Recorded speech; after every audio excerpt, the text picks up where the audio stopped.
పెట్టుకోవడానికి గల కారణం ఏం చెప్పదలుచుకున్నారు? రెండు ఉంటాయి నాన్న, డబుల్ స్టేట్మెంట్లు. ఒకప్పుడు అన్న కోసమే, అన్న అధికారం కోసమే పాదయాత్ర చేసిన చెల్లెలు ఈరోజు అదే అన్ననే ఎదిరిస్తుంది. ఒక మాట చెప్తా, చంద్రబాబు దగ్గర రెండు స్టేట్మెంట్లు ఉంటాయి. ఇప్పుడు స్టేట్మెంట్లు ఉంటాయి ఆయన దగ్గర.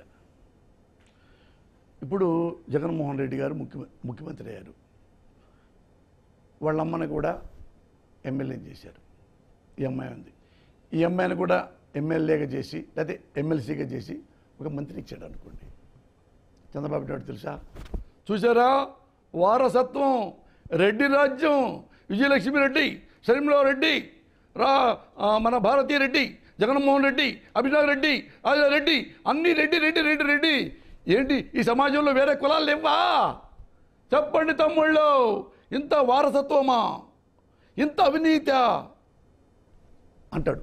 ఇదే మాట. రెండో స్టేట్మెంటు, ఈయన ఎవ్వరికి ఇవ్వాల మంత్రి పదవి, వద్దు, ప్రజల మన గెలిపి సర్వీస్ కోసం చేశారు, అన్నీ మనకు వద్దు, ఇవి వద్దు అని తను ముఖ్యమంత్రి అయి వాళ్ళ భార్యని దగ్గర పెట్టుకున్నాడు, బంధువులను దూరం పెట్టుకున్నాడు, అందరు పెట్టుకున్నాడు. Hello hello hello. అదే విషయంలో చెల్లెల్ని ఎందుకు ఒప్పించలేకపోతే? వినండి మరి, ఇది బయటికి వెళ్ళిన తర్వాత ఎవరికి ఇవ్వాల, ఇవ్వకపోతే ఇతనేమన్నాడు, చూసారా తమ్ముళ్ళు, సైకో, ఎంత దుర్మార్గుడు, చెల్లెలు ఎంతో సర్వీస్ చేస్తే, అమ్మ ఎంతో సర్వీస్ చేస్తే బయటికి వెళ్ళగొడతాడా?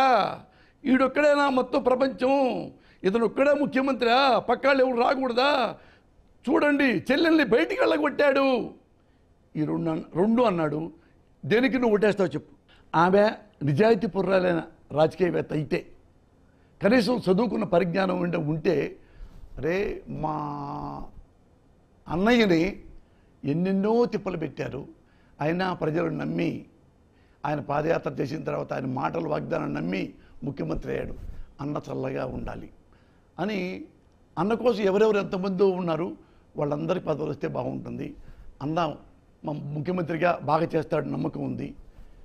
నిజాయితీ గల చెల్లెలు అలా ఆలోచిస్తుంది. Just like Rahul Gandhi, just like Priyanka Gandhi. వాళ్ళు రాజకీయాల్లో ఉన్నారు, వీళ్ళు రాజకీయాల్లో ఉన్నారు, ఈమె రాజకీయాల్లో ఉంది. బేరీజ్ వేసుకోండి అంటే ఎంత